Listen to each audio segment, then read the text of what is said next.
Todos. Buenas noches si están de repente en Europa y buenos días si están, por ejemplo, en Asia.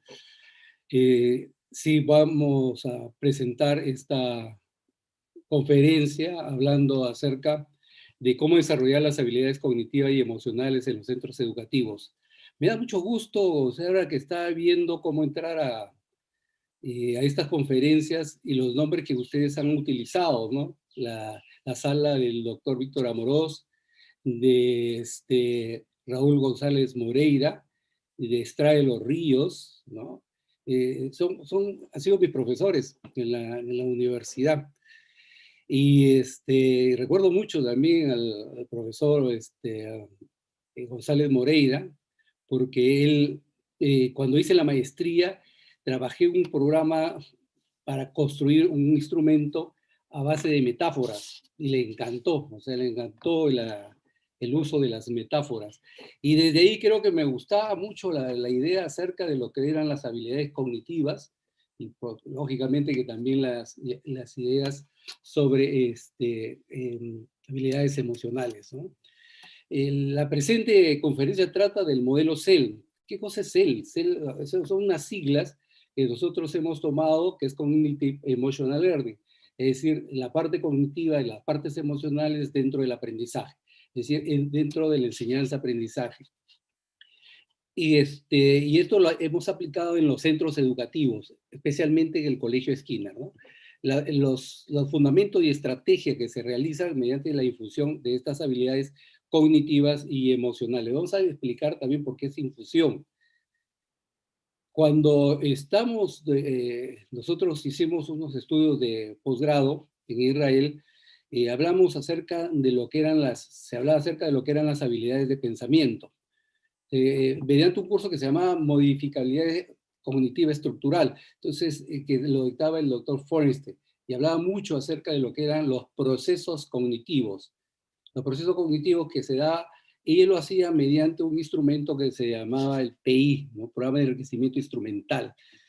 Y luego dijimos, ¿por qué no aplicar estas habilidades y estos procesos cognitivos dentro de los ambientes educativos? Por eso es que se creó el CEL. Pero además nosotros desde nuestros inicios en el Colegio Skinner trabajamos con la parte emocional. O sea, no solamente la parte cognitiva, sino la parte emocional. El colegio tiene 36, ha cumplido recién el día de ayer 36 años de fundación. Y desde un comienzo hemos acogido a los niños con problemas de aprendizaje, que salió una resolución de problema de aprendizaje y nosotros aplicábamos ciertas estrategias y metodologías teniendo en cuenta cuáles eran sus habilidades de cada estudiante, ¿no? Pero esto nos involucra a algunas preguntas, ¿no? ¿Cuál es el rendimiento actual del estudiante? ¿Cómo podemos mejorar su rendimiento y qué estrategias conocemos? ¿Cómo podemos incluir las habilidades emocionales en la enseñanza-aprendizaje? ¿Cuál es el rendimiento del estudiante? El estudiante, tenemos acá, se ha tomado datos de la UNESCO acerca del rendimiento en matemática en nuestro país, donde ustedes ven ahí en la diapositiva que el 90% del segundo año de secundaria no entiende las matemáticas, solo entiende el 10%. Y de ese 10%, el 2% de la zona rural y el 2% de la zona rural y el 10% de la zona urbana. Lo mismo se hizo con lectura. Entonces, el 85% de las personas o de los estudiantes no entienden lo que es la lectura, no comprenden, no hay una comprensión de lectura. Y el 15% sí lo entendía. De ese 15%, 16% son de la zona urbana y el 2% de las zonas rurales. ¿Cuál es el nivel de satisfacción? En la escuela privada, lógicamente, en la escuela privada el 85% están satisfechos con lo que están recibiendo. Y en la escuela pública el 55%. Y esto nos lleva a tres preguntas, ¿no? ¿De dónde venimos, qué somos y a dónde vamos? Ramón Paladino decía, ¿quién soy? ¿Qué va a ser de mí? ¿Dónde estoy? Y esto también me llevaba a una pregunta. Por acá, por mi casa, pasan bandadas de pájaros, especialmente en esta época, y decía, ¿cómo es, o sea, de dónde vienen estos pájaros, ¿no? ¿Cómo se mantienen en el cielo y a dónde van? Son las preguntas de dónde venimos, qué somos y a dónde vamos. O cuando estoy en la playa y veo una embarcación y digo, bueno, ¿cómo construir una nave? ¿Cómo mantenerla a flote? ¿Y cómo llegar a un buen puerto? Son preguntas que uno se hace y dice, ¿de dónde venimos? ¿Qué somos? ¿Y a dónde vamos?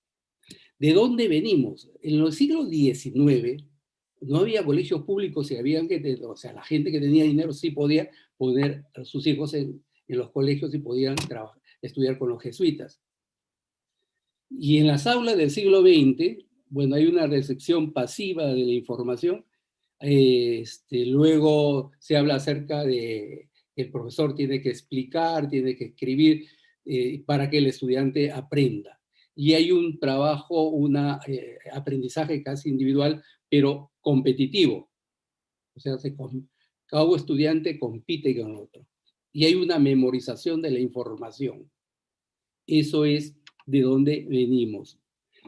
¿Qué somos? Si estudiamos, tenemos buenas notas, entonces tendremos un buen trabajo.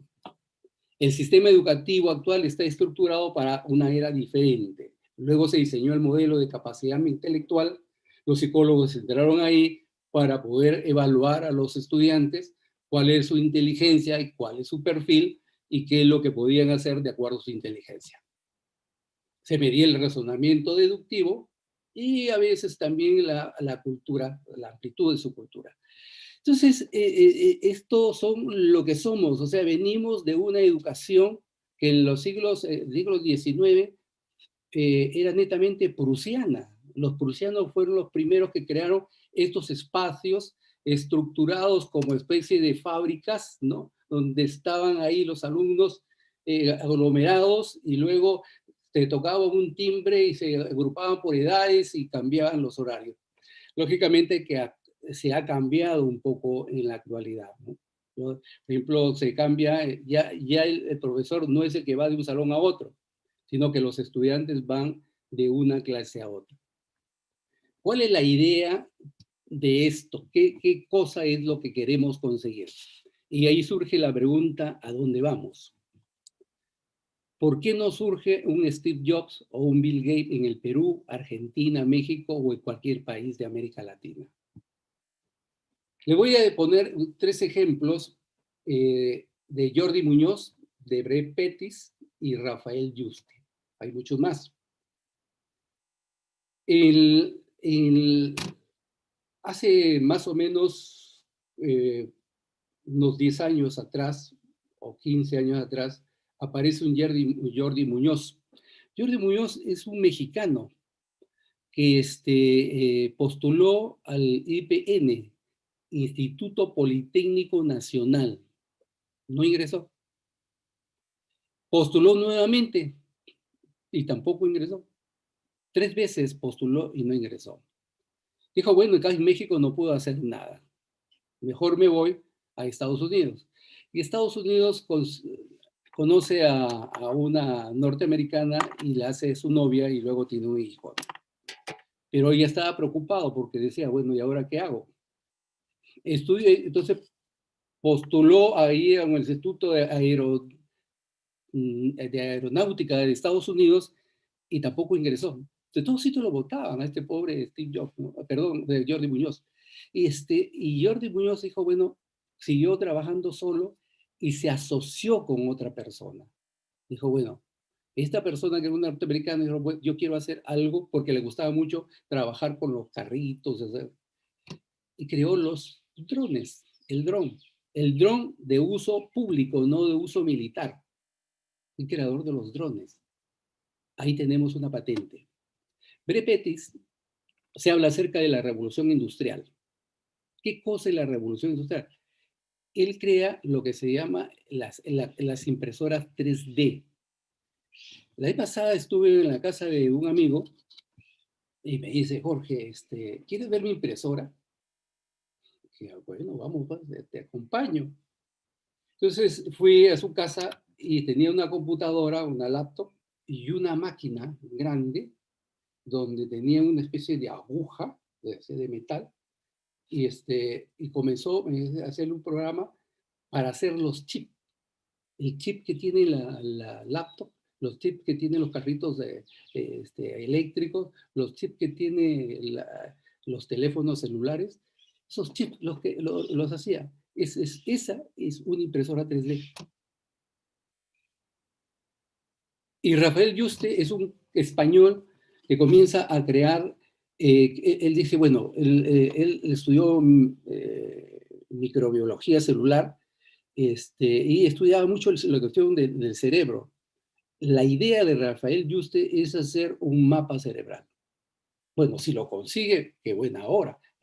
¿Por qué? Porque vamos a conocer muy bien el cerebro. Hasta donde yo sé, creo que ha hecho el mapa cerebral de un mosquito, el cerebro de un mosquito, pero al menos tiene eso, ¿no? Entonces, ¿cuál es la idea de esto? O sea, ¿por qué les menciono estas patentes? Hay estudios, la pregunta es la siguiente: ¿por qué los países en desarrollo no tienen muchas patentes? ¿Y por qué los países desarrollados tienen patentes? Si no, tenemos, por ejemplo, no sé quién le gustan los chocolates, pero los mejores chocolates son de Suiza, pero no tienen cacao, ¿no? Entonces, Finlandia ha patentado los celulares. Y bueno, imagínense ustedes la cantidad de celulares que existen en nuestro medio, ¿no? ¿Saben ustedes cuántas patentes al año presenta Estados Unidos? 56.400 patentes. Japón, 45.000. La China, 43.000 y Alemania, 18.000. En América Latina, ¿sabes cuántas patentes se han patentado al año? Toda América Latina, incluyendo Brasil. 7.500 patentes. La interrogante que tengo es, o la preocupación que tengo es, ¿por qué las escuelas no están diseñadas para que estudiantes comiencen a crear patentes? ¿Dónde está funcionando mal esto? Las patentes son las que dan soporte económico a los países desarrollados. Y nosotros tenemos materias primas, pero esas materias primas deberían dedicarse más al uso en la educación. En la educación y en la salud. La educación, ¿para qué? Para que los estudiantes, el estudio, la enseñanza, aprendizaje de los estudiantes sea dedicado a que sean más creativos. Y el peruano es muy creativo, pero no estamos explotando eso. Los países desarrollados se mantienen con las patentes. Y el Perú solo tiene al año 98 patentes, o sea, solicitud de patentes, porque no todas tampoco las aceptan. Puede tener 98, de las 98 le aceptarán 8 o 10. Brasil tiene 568, México 289, Chile 197, Colombia 100, pero nosotros tenemos 98. O sea, ¿qué está pasando con la parte educativa? ¿A dónde vamos? Entonces, ¿qué cosa que queremos hacer? Yo no digo que el CEL le va a cambiar todo esto, pero sí puede ayudar. Puede ayudar porque el estudiante va a poder aprender, el estudiante va a poder ser más crítico, el estudiante tiene que ser más analógico, puede utilizar más los silogismos, puede utilizar más la observación, etcétera, ¿no? Acá decimos, ¿por qué? Porque queremos pues ser un país desarrollado. ¿Para qué? ¿Por qué? Porque queremos las patentes. ¿Cómo? Con metodologías. Esta es una metodología, pueden haber muchas más, ¿no? Montessori también es una buena metodología, pero a las metodologías cognitivos, emocionales, es lo que nosotros estamos promoviendo. ¿Para qué? Para que los estudiantes sean creativos, críticos, analógicos, felices y comunicativos. Estos son los dos pilares del CEL. Potenciar las habilidades cognitivas para enseñarles a pensar, y las habilidades emocionales, no solo las cognitivas, las emocionales, que lo venimos haciendo hace muchos años, desde que se creó el colegio. Y ahí viene lo que se llama el aprendizaje basado en la difusión de pensamiento. Las habilidades del pensamiento implican una acción planificada, correcta, coherente de los procedimientos adecuados para una tarea, que requiera que pensemos, apoyándonos en actitudes reflexivas y en el conocimiento relevante del tema. La educación genera confianza, la confianza genera esperanza y la esperanza genera paz. Lo dijo Confucio. Entonces, en este aprendizaje basado en función de pensamiento, enseñamos qué es pensar. Estudiantes para ser mejores a través de contenidos curriculares. Es decir, el contenido curricular, el tema que se desarrolla. Aunque yo soy de la idea de que debería haber menos contenidos curriculares y en esos contenidos curriculares que tienen, más dedicarse a estas habilidades de pensamiento para que tengan, para que desarrollen sus operaciones y sus funciones cognitivas. Estas habilidades cognitivas, que son capacidades mentales, permiten al individuo construir y organizar sus conocimientos. ¿Qué es una habilidad? Güeyes, una definición. Es un conjunto de procedimientos aprendidos que el estudiante competente realiza automáticamente. Águila dice, las habilidades de pensamiento crean, o sea, el estudiante comienza a inferir para poder hacer análisis y evaluar, para emitir juicios, buscar soluciones, construir, argumentar, ser creativo, ser crítico. Estas son las habilidades de pensamiento tomadas del doctor Robert Forrester, como le dije, hicimos nosotros un curso de posgrado en Israel. Perdón.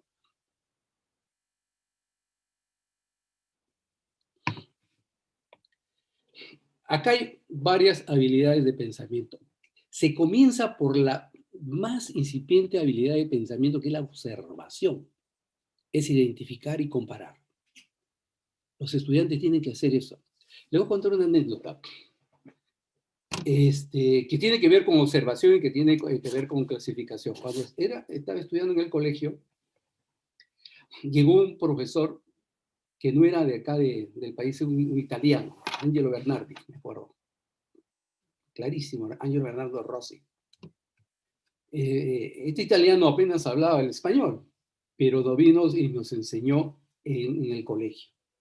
Y él nos enseñaba botánica, porque él vino en el programa de la época de Velasco, vino por el programa de la CIPA, creo que había, entonces él, lo invitaron y él vino para trabajar con el gobierno, ¿no?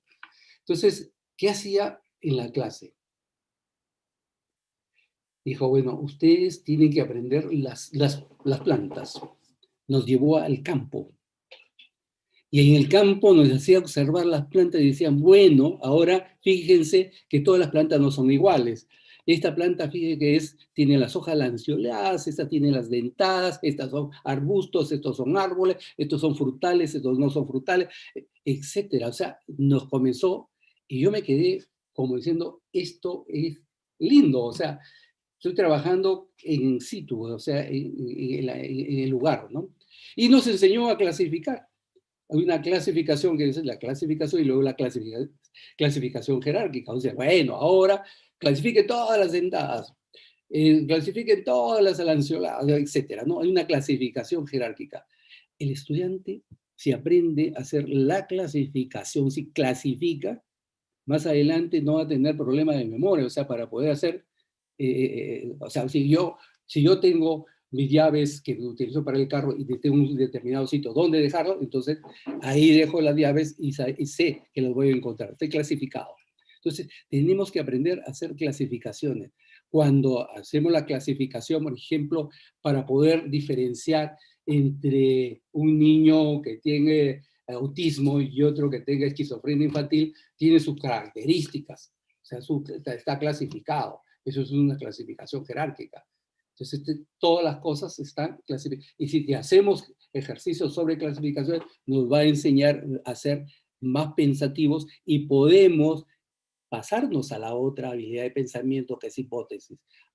Si el niño que tiene tales características, ¿no? Son, por ejemplo, el autismo, se puede presentar en gemelos univitelinos, o la esquizofrenia infantil no se presenta. O sea, ya hay, y digo, entonces le digo, bueno, y entre hermanas y hermanos, sea, o entre sobrinos, y comienzo a crear hipótesis, o sea, voy creando preguntas. Y esa, o sea, observo, clasifico, hago la hipótesis y luego infiero. Y en la inferencia hago un análisis, ¿no? Y una síntesis. Fíjate, por acá estudié también, hicimos unos estudios no estudios, sino leí un libro acerca del doctor Schwartz, que habla acerca de habilidad de pensamiento, y donde habla de análisis y síntesis, ¿no? Y ese análisis y síntesis en su libro habla acerca de comparar y contrastar. Si nosotros, por ejemplo, tomamos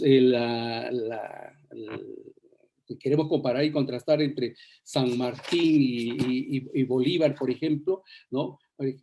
Digo, para comparar y contrastar y después sacar una conclusión, digo, bueno, San Martín, él estudió porque su fortuna está de acuerdo por las fuerzas reales, porque él defendía a España contra Inglaterra. En cambio, Bolívar era una fortuna venezolana.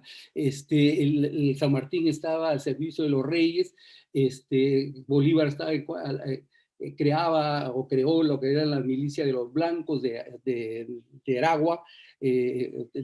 San Martín hizo estudios militares y Bolívar fue un sociólogo político, etcétera. O sea, puedo hacer comparaciones de San Martín y Bolívar, ¿no? Y ese tipo de comparación me da una conclusión, comparar y contrastar. Eso es lo que nos habla el doctor Schwartz, ¿no? Luego viene lo que es el razonamiento, hacer analogías, el pensamiento analógico, que es la comparación de dos situaciones donde analogía significa relación de semejanza entre dos cosas distintas, y es una tarea no deductiva. Por ejemplo, yo puedo decir, tengo que tomar a una persona y digo, por ejemplo, mi mujer pasó como un huracán, ¿no? Yo estoy haciendo una analogía, la estoy comparando con un huracán. Entonces, ese se llama analogía. Entonces, haga una analogía con respecto a San Martín, haga una analogía con respecto a botánica, alguna analogía o sea, dependiendo del tema que se está llevando dentro del curso, cualquier curso que sea, no solamente a nivel de colegio, a nivel de las universidades también, hacer analogías, ¿no? O sea, el niño o la persona esquizofrénica se transforma como si fuera un león, ¿no? Entonces, estamos haciendo una analogía, estamos comparando. Luego viene lo que es el silogismo, ¿no? O sea, el razonamiento silogístico. El silogismo es la preposición, o sea, para poder sacar una conclusión. Y son los ejercicios que creo que todos estos se pueden hacer dentro del sistema educativo, ¿no? Por ejemplo, digo, todo carro tiene motor, el Jeep es un carro y por lo tanto el Jeep tiene motor, ¿no? O sea, estoy haciendo un silogismo. Yo creo, o sea, con la doctora Violeta Tapia creamos una prueba que se llama habilidades de pensamiento, un test. Ese test no es que mida inteligencia, no es que mida resultados, mide procesos, mide razonamientos, mide funciones cognitivas, ¿no? Mide razonamiento transitivo, pensamiento crítico. Esa es la idea de esta prueba. Luego viene el razonamiento transitivo, que es la validez de la conclusión. Está determinada pues, por eh, un discurso, más que todo, sintáctica, ¿no? Formal. Por ejemplo, Luis es más grande que Pedro, Pedro es más grande que José, por lo tanto, Luis es más grande que José. O sea, es un transitivo, es un razonamiento transitivo. Y un pensamiento crítico, ¿no? El pensamiento crítico es importantísimo para poder evaluar todo este tipo de cosas, ¿no? Hay una comparación entre el pensamiento crítico y el pensamiento divergente.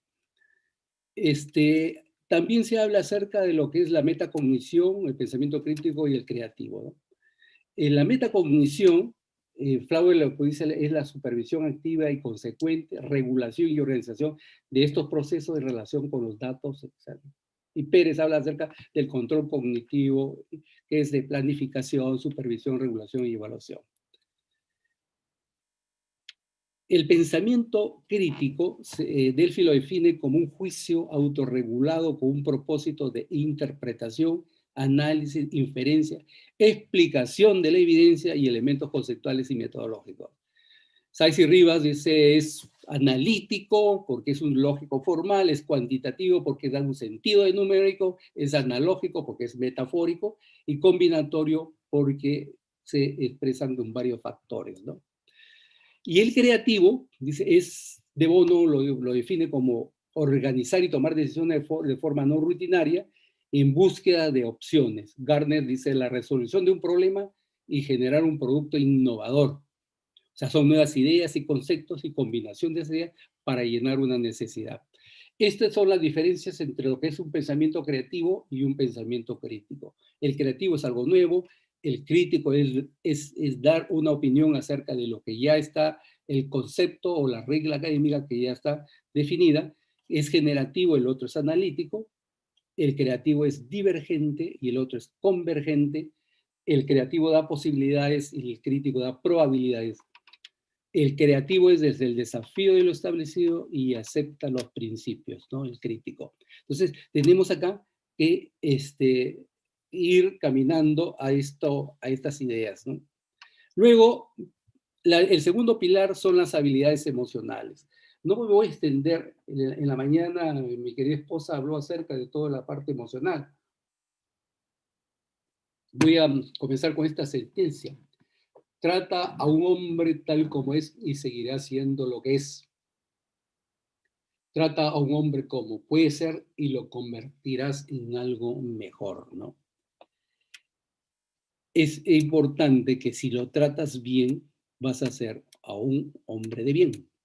Entonces, acá hay una definición de inteligencia emocional, que es un conjunto de capacidades no cognitivas que ya ustedes lo conocen perfectamente, no voy a explicar lo que es inteligencia emocional. Daniel Goleman también da una definición que es la capacidad de tomar conciencia de nuestras emociones, comprender los sentimientos de los demás, tolerar presiones y frustraciones, automotivarse y adoptar una actitud empática y social.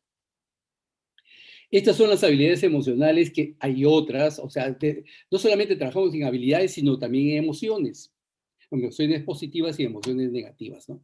Estas son las habilidades emocionales que hemos tomado del libro de Robert Barón, que es el componente intrapersonal, el componente de la adaptabilidad, componente intrapersonal, tolerancia al estrés y estados de ánimo, ¿no? ¿Qué es el componente intrapersonal? De manera muy somera, se lo voy a decir. Conocerse a sí mismo, ¿no? Ver sus estados de ánimo, sus impulsos, cómo soy. Mi abuela me decía, por ejemplo, o sea, para un poco estimular, mi abuela me enseñó, me creó con muchas metáforas y muchos dichos, y creo que por ahí voy ¿cómo se llama?, desarrollando todo este tema acerca de cómo hacernos pensar, ¿no? Entonces, decía, si tú no te quieres, ¿quién te va a querer?, ¿no? Era uno de sus dichos. Y acá, por ejemplo, es conocerte, y si te quieres, si tienes un buen autoconcepto, ¿no? Por ejemplo, está ahí el conocimiento de sí mismo, tener una comunicación asertiva y una buena autoestima. Y aquí quiero parar un momentito acerca de la autoestima y el autoconcepto, ¿no? El autoconcepto es la definición que tienes acerca de tu persona, o sea, cómo te consideras. Y la autoestima es el valor, es el valor. O sea, yo puedo ser, por ejemplo, una persona muy movida, que me gusta agarrar una cosa, hacer otra y otra y otra. Bla, bla. Pero eso es, o sea, me conozco como soy, ¿no? Soy movido, o soy muy tranquilo. Y la autoestima es decir, bueno, me siento mal por ser tranquilo, o me siento mal porque soy movido. Es el valor que le estoy dando. O sea, ahí tenemos la diferencia entre autoestima y autoconcepto, ¿no? Entonces, en estas relaciones, en esto, el estudiante se va preparando. Le cuento una anécdota del colegio. En el colegio Skinner entraba el año pasado, no este año, porque este año es un año de pandemia, entraba y un niño estaba llorando de tercer grado. Y otro niño lo estaba viendo y le dijo, Felipe, ¿qué cosa te pasa? Y le dijo, no, es que mi papá, entonces le dijo, ¿podemos ir a conversar? Fíjense cómo los niños ya de tercer grado se ponen ya en función del psicólogo, o sea, se lo llevó a un salón y conversaron, y después salió, ya estaba tranquilo, estaban felices de correr. Y ¿qué pasó? ¿Qué has hecho? No, me dice que lo que pasa es que su papá se había peleado con su mamá y entonces él estaba triste. Entonces le dijo, él le había dicho que los papás y las mamás a veces se pelean, que no se preocupe. ¿Ya? O sea, se enseña a los niños. Mi nieto que tiene 2 años y medio, me da risa porque ayer o anteayer o la semana pasada le dice a su mamá, mamá, estoy feliz, estoy muy feliz. Me dice, ¿por qué estás feliz? Porque estoy jugando, estoy muy feliz. Fíjese, 2 años y medio está hablando de felicidad. Que ahí de repente, Silverman, creo que es el que habla acerca de la felicidad, ¿no? Del bienestar, ¿no? Entonces, ¿qué son habilidades sociales? Las habilidades sociales es la habilidad para establecer y mantener relaciones satisfactorias, que están caracterizadas por intimidad, de dar y recibir afecto, ¿no? Y acá hay otros componentes que son los componentes interpersonales, la empatía, el trabajo en equipo y habilidades sociales. Le estoy haciendo este recuerdo porque es lo que vamos a gastar en lo que es una infusión de estas habilidades cognitivas y emocionales. La empatía, por ejemplo, el trabajo en equipo y esas habilidades. La empatía, hay un librito de Goleman, creo, ¿no? O sea, el poder de la empatía. Y hay un capítulo ahí del lado oscuro de la empatía, ¿no? O sea, hay que tener mucho cuidado con el lado oscuro de la empatía. El lado oscuro cuando tú utilizas la empatía, pero para hacer algo mal. Ese es el lado oscuro de la empatía. Mira acá estos dos niños, ¿no? Empatía es la habilidad para estar atento y comprender y apreciar los sentimientos de los demás, ser capaces de leer las emociones de las personas. Hay que leer las emociones, hay que estar en lugar del otro. En una oportunidad fui una persona, una psicóloga, recuerdo al colegio, perdón, pero tengo que tomar agua frecuentemente, y nos llevó unos perros, y decía que los niños, y debe ser cierto, ¿no? Porque los niños aprenden la empatía con la crianza de una mascota, porque se preocupa por la mascota, o sea, tiene que tener empatía, tiene que saber que la mascota tiene que darle de comer, la mascota tiene que darle agua, la mascota tiene que sacarla a pasear, o sea, se enseña a través de este uso de los animales para crear la empatía, ¿no? Sonríe, es gratis y alivia el dolor de cabeza. Hay otro componente que es de la adaptabilidad, que es resolver problemas, ser realistas y ser flexibles. La flexibilidad, yo me toco el tema acá de la flexibilidad. O sea, una persona se vuelve flexible si es que tiene las bases cognitivas desarrolladas. O sea, una persona si hace clasificación, si hace analogía, si hace un silogismo, entonces puede ser flexible, pero si no lo hace, ¿cómo voy a exigir su flexibilidad? Entonces, las dos cosas están engastadas, las dos cosas tienen que estar unidas, o sea, la parte cognitiva y la parte emocional. Yo soy flexible porque hago analogía, soy flexible porque hago clasificación jerárquica, soy flexible porque hago hipótesis. Las personas que hacen hipótesis, que manejan las hipótesis, son las personas más flexibles. Esto es o sea, la flexibilidad es una competencia de la inteligencia emocional que tiene que ver con la capacidad de las personas para adaptarse a situaciones impredecibles y no familiares. Siempre, pero yo me hago y me adapto si es que hago una hipótesis de la situación. Por eso puedo ser flexible. Aférrate a la ira y es como agarrar un carbón caliente con la intención de tirárselo a otra persona. Tú eres quien terminas quemado. Tolerancia al estrés y control de impulsos. Otra de las cosas. En la mañana mi querida esposa estaba hablando acerca de un ejemplo que lo replicamos en el colegio. O sea, ella habló acerca de un estudio que se había hecho en Harvard, creo, y lo replicamos me acuerdo, con el psicólogo Arturo Ruiz, que pusimos a unos niños con masmelos y lo filmamos. Los filmamos a estos niños y veíamos qué niños tenía el mayor control del impulso, porque la instrucción era que si no se comía el masmelo que estaba ahí, a los 10 minutos que el psicólogo regresaba y encontraba el masmelo ahí, le podía dar 2 más masmelos.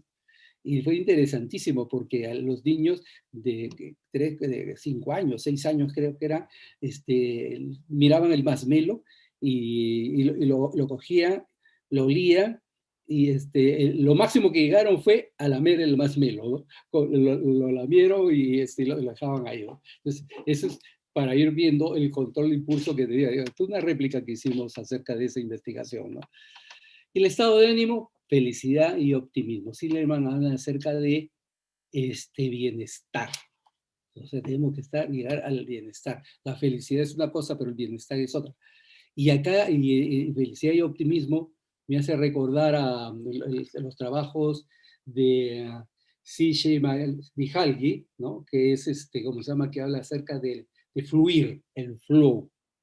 Cuando estamos haciendo algo hay que fluir, hay que llegar al flow. Eso habla C.J. Mihalki, ¿no? Entonces, habla acerca de cómo fluyo, cómo estoy más tranquilo, ¿no? A esta edad, me encanta la investigación, pero me he dedicado a pintar. Mi querida esposa me regaló por el Día del Padre unas clases de pintura. Hasta ahora las hago, me encanta.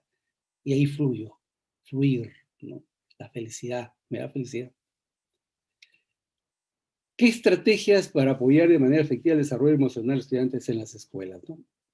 Bueno, la parte, ya les hablé de estos 2 pilares, me queda muy poco tiempo para poder seguir explicando esto, pero vamos a tratar de hacerlo.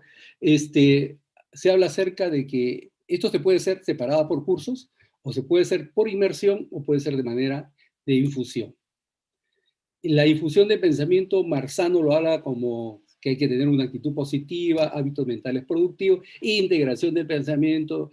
Y hay trabajos de Schwartz y Pershing también, ¿no? Cuando habla acerca de comparar y contrastar, o sea, ¿no? Y habla acerca de lo que es el aprendizaje profundo, ¿no? Estos 2 pilares se pueden trabajar usando estos procesamientos o estas metodologías, que son metodologías dedicadas al procesamiento de la información, de la enseñanza-aprendizaje, que son inductivos, deductivos, indagación y cooperativos. Los inductivos son el constructivo, que es el inductivo, la adquisición de conceptos y el integrativo. Los deductivos son enseñanza directa, exposición y discusión. Los deductivos son los que generalmente se estaban dando en las escuelas y en las universidades. Es decir, el profesor va con sus diapositivas, como lo estoy haciendo en estos momentos, y luego explica la diapositiva, explica todo esto, ¿no? De hacer la enseñanza directa. Acá tenemos un 80% de ¿cómo se llama? Del trabajo del profesor y un 20% del estudiante. Exposición y discusión, le pides a los estudiantes, quizás de repente hay un 50%, porque le pides a los estudiantes que crean ellos y hagan sus exposiciones. Recuerdo cuando era profesor en la universidad, yo le decía a mis estudiantes, yo en el examen, yo no voy a hacerle las preguntas, ustedes hacen las preguntas. Y cada uno tenía que hacer preguntas, ¿no? Y también por ahí me dediqué a hacer lo que se llamaba la evaluación acumulativa, que también lo utilizamos en el colegio, la evaluación acumulativa. ¿Por qué la evaluación acumulativa? Porque en realidad el aprendizaje no no se promedia, el aprendizaje se acumula. Entonces, ¿por qué tienes que evaluarlo de manera promedial? A mí me parece un disparate en realidad. Disculpe que lo diga, pero me parece un disparate promediar. Aunque ahora ya no se utiliza, creo, los promedios, ¿no? Pero lo que tiene que hacerse es hay una evaluación acumulativa. Cada uno va viendo qué cantidad de nota va acumulando. Y así hasta el final. Entonces, así hacemos en el colegio. Y hay los otros procesamientos que de indagación y los cooperativos, los grupos de aprendizaje y métodos de rompecabezas. Aquí tenemos un modelo, he tomado el modelo inductivo. Como le dije, voy a tomar solamente 3 modelos. En este modelo que es el constructivismo, me hace pensar a esta sentencia que decía Benjamin Franklin. Dime y lo olvido. Enséñame y lo recuerdo. Involúcrame y lo aprendo. Benjamin Franklin. Y en el método constructivista, involucra al estudiante. Acá tienen que el estudiante, ahí he puesto, por ejemplo, lo que tiene que ser el profesor. Y en este tipo de modelo, el profesor solamente, su actividad es del 10% o 15%. El 90 o 85% lo hacen los estudiantes, construyen. Y en este modelo, el profesor sirve de guía, es un experto en preguntas, analiza con ejemplos, hay una mediación, y luego toman lo que es la parte introductoria, un final abierto, una convergencia, un cierre y luego una aplicación. El objetivo es buscar principios y reglas académicas, conceptos y generalizaciones. ¿Qué es lo que tienen que hacer los estudiantes? Tienen que tener un papel activo, tienen que ser flexibles, tiene que haber reciprocidad y tiene que haber igualdad de oportunidades, ¿no?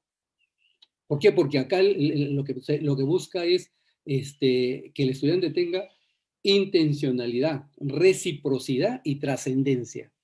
Eso es lo que debe tener. ¿Y qué habilidades cognitivas y habilidades emocionales se puede enseñar mediante este modelo? Autoestima, optimismo, habilidades emocionales, relaciones interpersonales, empatía y autocontrol. ¿Qué habilidad de pensamiento? Clasificación jerárquica, pensamiento crítico, diseño de patrones y pensamiento analógico. Esas habilidades se pueden hacer mediante este modelo inductivo, este modelo de constructivismo, que lo hizo Vygotsky, que trabajó mucho Vygotsky, y fue alumno de Vygotsky, el señor Forenstein, ¿no? Acá hay otro modelo, que es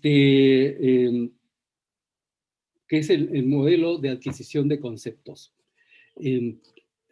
O sea, es muy importante porque, por ejemplo, si nosotros tenemos el concepto de reforzamiento, el concepto de reforzamiento. Entonces, el concepto de reforzamiento tenemos que ir analizando ese concepto. El concepto puede ser reforzamiento positivo o reforzamiento negativo, ¿no? Eso es lo que podemos ir viendo en esta adquisición de conceptos. Y en la escuela también, en la escuela tenemos que ver cómo es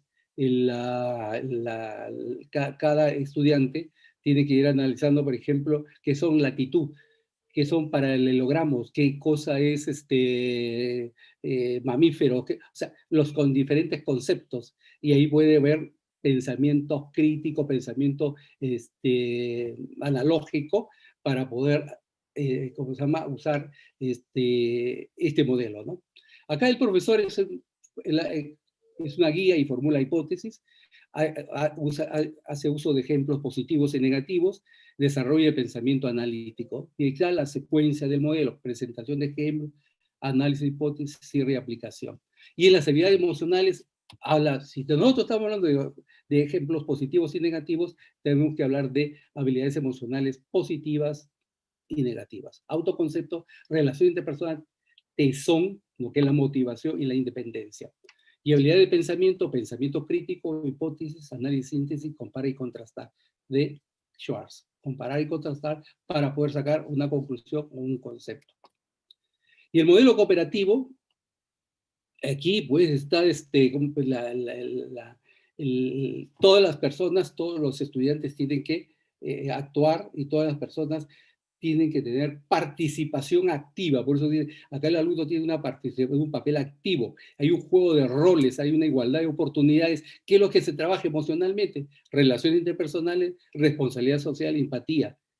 Autoconcepto también se puede trabajar ahí. Porque si yo encuentro, o sea, si tengo que tener un buen concepto para poder trabajar con el resto de las personas y además tener mucha empatía para considerar las opiniones de los otros estudiantes, de otros compañeros, ¿no? Se hace un análisis, síntesis en habilidad de pensamiento, pensamiento analógico, diseño de patrones con excepciones y pensamiento hipotético. Esos son los modelos. Cada uno de estos modelos, cada uno de ellos, pues puede trabajar en los temas de cada profesor. Así haga educación física, así esté haciendo dibujo, esté haciendo música, tiene que utilizar las habilidades de pensamiento y las habilidades emocionales. Nos va a ayudar demasiado, va a ayudar muchísimo. Bueno, acá tenemos ¿cuáles vendrían a ser las recomendaciones? Bueno, las recomendaciones es que es importante que los estudiantes tengan actitud de alegría, de gratitud, de afecto. Los estudiantes tienen que aprender a comunicarse de manera positiva, que eso es también y lo que se va consiguiendo con el CEL, ¿no? Trabajar en la autoestima, se trabaja mucho en la autoestima, bueno, lógico, se enseña a enseñar de manera positiva, no de manera negativa. El no puedo por si voy a intentarlo, voy a tener éxito y me va a ir bien. La motivación, el tesón, o sea, motivar al estudiante. Se motiva, ¿por qué? Porque además cada actividad acumula una nota. Cada actividad se sienten mejor. Entonces, hay una motivación intrínseca. Se trabaja en resolver los problemas, ¿no? Para manejar adecuadamente las situaciones complicadas de los diferentes ambientes sociales. Hay que recordar que los profesores y los profesores somos permanentes modelos de comportamiento para los adolescentes. Hay que ser flexibles, hay que ser, buscar las alternativas, todas las posibilidades de poder trabajar en el ambiente. Entonces, como les dije inicialmente, si somos nosotros, si tenemos a cada momento las hipótesis a la mano, vamos a ser netamente flexibles. Prestemos atención para que todo se desarrolle en un ambiente prostético, un ambiente tranquilo, positivo, ordenado, que permita anticipar situaciones de acción. Preferentemente, nuestro colegio se llama Skinner, refuerzo positivo, reforzamiento positivo. Nada de castigo. Debemos de aprender a hablar de manera positiva. A veces decimos, por ejemplo,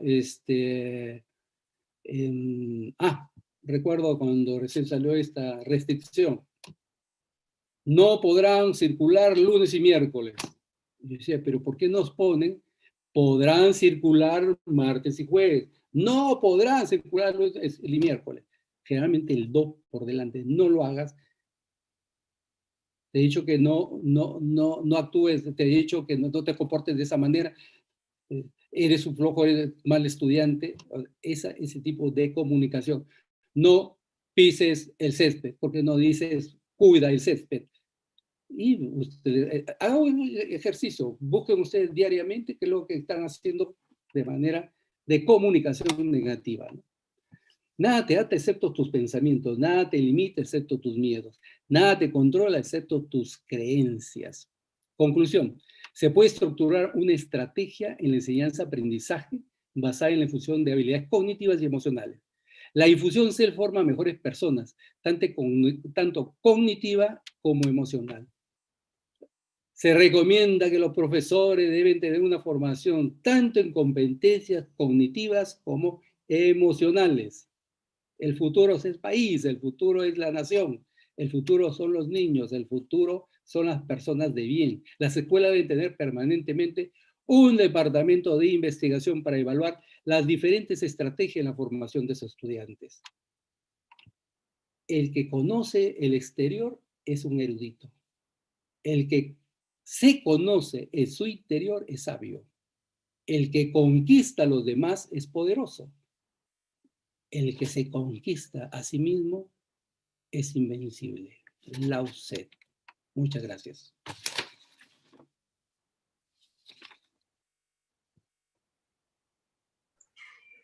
Muchísimas gracias, doctor Luna, Jorge Luna, por esta maravillosa conferencia sobre los procesos cognitivos y emocionales en la enseñanza del aprendizaje, ¿no? A ver, vamos a ver si hay una ronda de preguntas. Aquí espero. En el chat.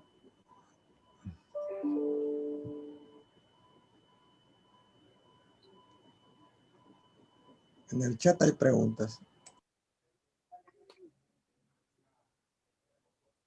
Voy a revisar también.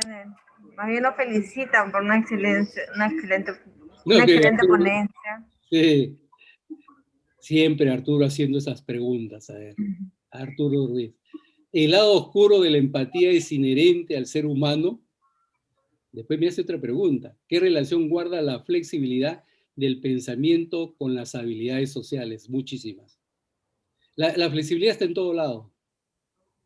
Todo lado. O sea, una persona flexible es la persona, como les dije, que puede fluir, que puede tener buen bienestar, puede tener porque busca alternativas, ¿no? Y además, en las habilidades sociales, en términos de comunicación, siempre va a buscar otras alternativas. En las relaciones interpersonales, de igual manera, ¿no?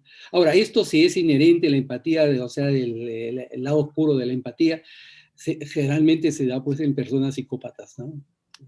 Los psicópatas sí utilizan el lado oscuro de la empatía y lo que menciona, por ejemplo, en este libro sobre la empatía de Goleman, se trata de una chica que estaba con 2 paquetes por entrar a su departamento, pero en el edificio tiene una puerta en la entrada y después y en el departamento hay otra puerta que tiene que abrir. Entonces, como estaba con las bolsas que había comprado, no podía entrar, entonces no podía sacar la llave. Entonces sacó la llave y se le caían los paquetes. Entonces pasó un chico por ahí y le dijo, ¿sabes cosa? ¿Te puedo ayudar? Entonces dijo, sí, por favor, y le dio las llaves. Entonces el chico abrió la puerta y entraron. Entonces le dijo, bueno, sí, y hay otra puerta que tú vas a abrir, sí, le dijo, la de mi departamento. Te acompaño, si ya te abrí una puerta, te puedo abrir la siguiente. Se fue al departamento, le abrió la puerta, le dio con los paquetes, entraron al departamento, se la violó. Utilizó el lado oscuro de la empatía, ¿no? Ese es uno de los ejemplos que les puedo dar.